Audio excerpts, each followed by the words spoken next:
Right. So, how much of this? Because swinging back to Hunter Biden, Ukraine and Russia. How much of that is affiliated?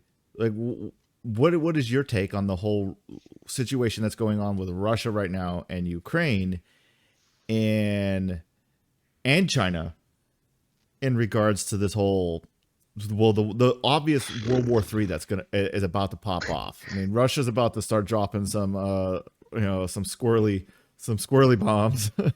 Yeah.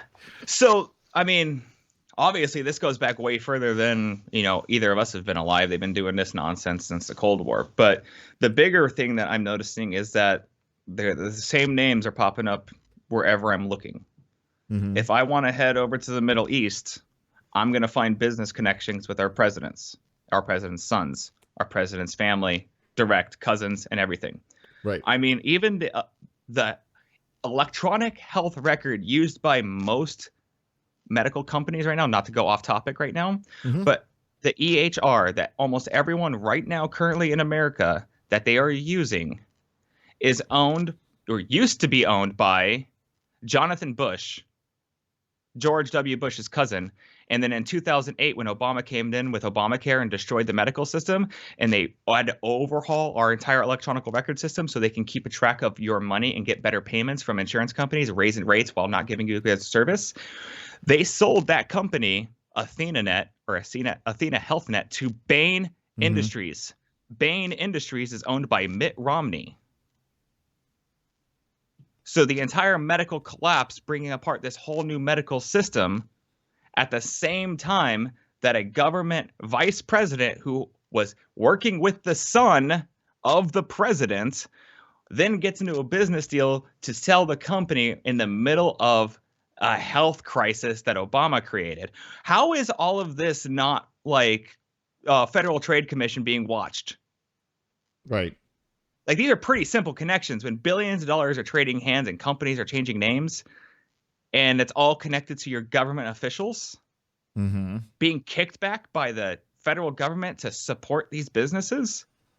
It's your tax dollars funding these companies to then take away your rights, to make you tax more, to make sure that your rights are being taken away properly, to then give them more money so they can get reelected. It's a very long, complicated way of laundering tax dollars through campaign funds, but it takes two businesses in another country and a lot of dead people to keep it quiet. Right. So for Hunter Biden, he has a business dealing in Ukraine right now with medical labs. Still today, he still has business dealings with medical labs in Ukraine. He is also a business partner with a medical company in China, in which Henry Zhao, the guy who's been laundering $4.5 billion worth of money into America campaign elections, went into business, in which Hunter Biden has a 30% stake in that company that operates out of America. Gotcha. So now, right these now, companies, these Hunter medical Biden companies, has how two companies. affiliated are they to, let's say, the Wuhan lab? I haven't got that far to see how the China one goes with the Wuhan lab, but we know that there is pretty good ties between gain of function research being happened in Ukraine concomitantly. Lab. Yep. Yeah, with the Ukraine lab and concomitantly with the Wuhan lab, they were both being worked on at the same time. And I don't know who was owning the Wuhan lab. That would be another good deep dive on who's been trading money in hands in the Wuhan lab.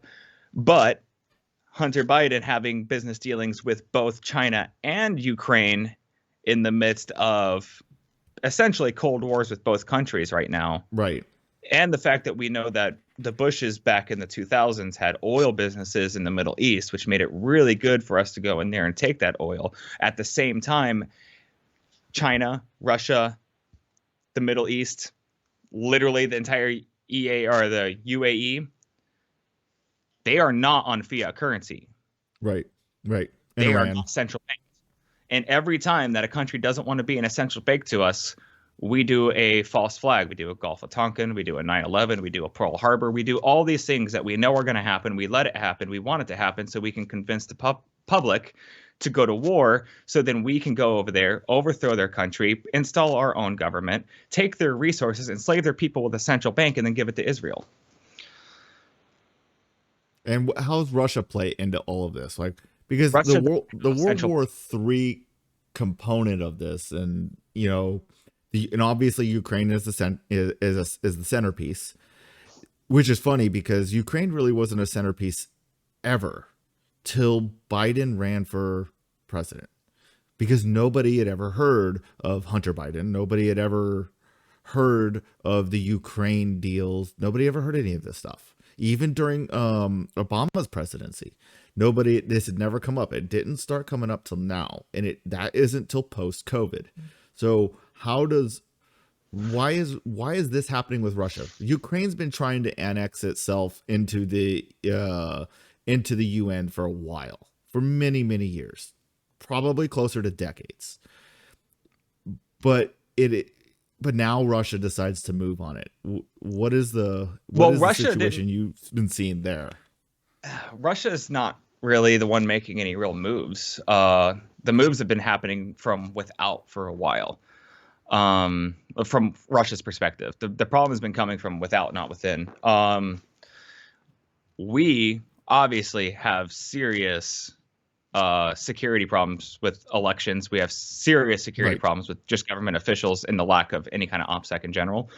But we are also in the middle of we've been in a civil war now for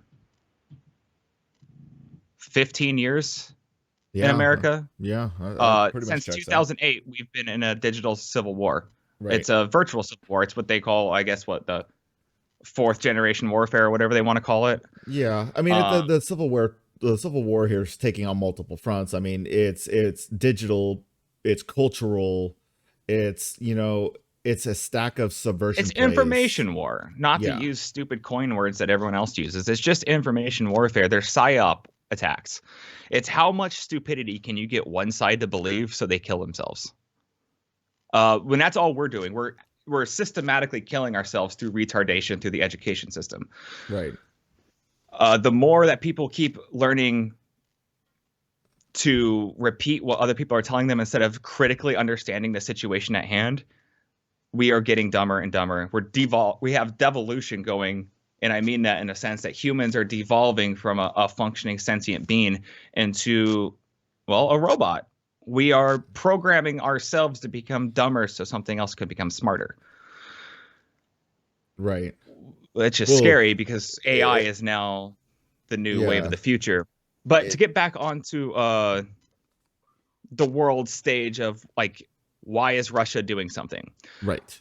I mean, Russia never had to do anything. We were the ones who were encroaching with UN to get them to go a part of it so that Russia has zero land that isn't surrounded by an enemy. Right. And that was part of the Warsaw Treaty, that there had to be a bordering country between the UN and Warsaw. Yes. And if that was to happen and you're surrounded by your enemy, it puts you at a really poor situation at a time of war. Mm-hmm. I mean, unless you're, was it Chesty Puller? Then you're happy about that situation. Hey, good news, guys. We're surrounded. That means we don't have to worry about where we're aiming anymore. So I guess then the question is there's the why they're doing it, and then there's the what is happening because they're doing it, and that's what we're looking at. Well, we want to collapse Russia, China, and the Middle East and get them on a central bank. Okay, so that's about getting them onto the fiat then. Yes, you can't have someone making their own currency that's more substantive than yours is. Mm-hmm. If you do that, then your inflation goes up and you no longer become the reserve currency of the world. And they're worried that since our fiat currency is worth less than wishes, then anytime that someone has a actual tangible backed currency, it's going to be more. So we have to go to war with them and we have to make them look like the bad guys. So what we do is we take down the Ukraine prime minister or president or whoever they want in Ukraine at the time. Then you just get rid of them. You install your new one. Then that new president or prime minister of any country that you put them in, you have them do your bidding for you. Then you start a war with a country that says had a treaty against that. We're never going to do that. And you say, that treaty was the other guy. I ain't going to play that way. And then you start a war when you have your entire military is backed by the United States dollar. Yeah.